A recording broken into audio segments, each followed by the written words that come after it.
Chronique d'un changement de vie, la petite voix. Après 2 ans de vie dans la jungle du Costa Rica, beaucoup de choses ne sont plus les mêmes. La perception des choses, les besoins, les envies sont différentes. Le retour vers l'autre monde, celui de l'urbain, n'a pas le même goût.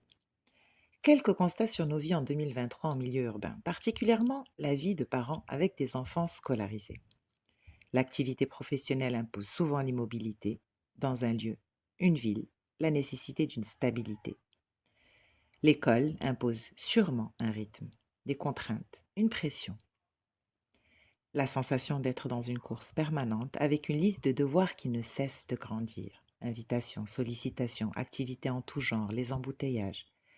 Et s'il était possible de vivre autrement, comment ça serait? Le fait de sortir de ma zone de confort du Maroc et expérimenter la vie dans la jungle du Costa Rica a ouvert pour moi le champ des possibles. Comme si tout à coup la petite voix qui nous dit souvent, mais qu'on écoute rarement, parlait plus fort. Et si tu prenais une autre route, qu'est-ce qui se passerait de si terrible? Peut-être que mes oreilles l'entendent mieux. J'ai écouté ce qu'elle avait à me dire et bizarrement, elle semblait parler de l'intérieur. Elle m'a dit, qu'est-ce qui te mettrait vraiment en joie maintenant, vu qu'apparemment reprendre la vie urbaine n'est plus quelque chose à laquelle tu aspires maintenant? La réponse a été claire, du fond de mes tripes. Voyager, découvrir, s'émerveiller. C'est là que l'autre voix qu'on écoute, elle, plus souvent se positionne. Mais comment tu vas faire pour financer tout ça? Et ton fils, et l'école, et ton travail?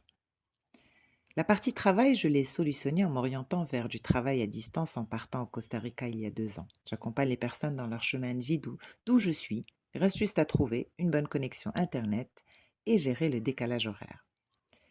L'école, il y a le homeschooling, on l'a expérimenté, ça reste une option, au goût amer, mais une option quand même.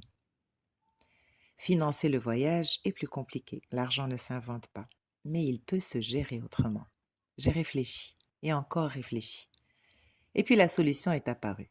Elle est venue du fin fond d'un rêve d'enfant, de la petite Kenza de 8 ans, qui rêvait de pouvoir avoir un lit pour dormir dans la voiture pendant nos voyages, de camper, d'être libre, de découvrir de nouvelles choses.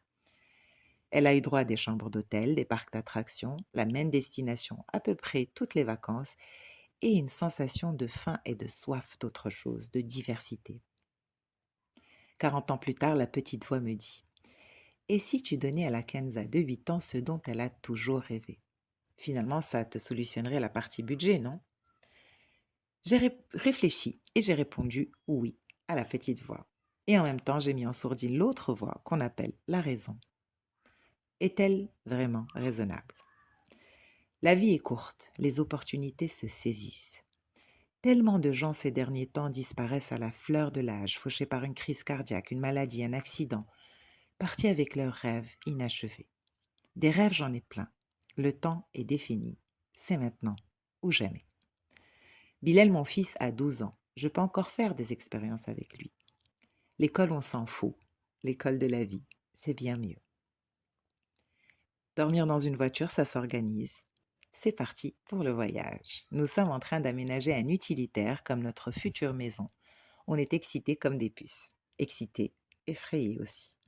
Mais on a décidé de ne pas écouter la peur, de ne pas la laisser nous paralyser, de foncer avec leur cœur rempli de confiance dans l'assistance divine.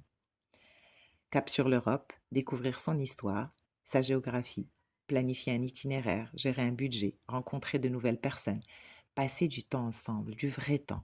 Tel est notre projet. Départ début septembre pour 4 mois d'aventure. À bientôt pour de nouvelles histoires.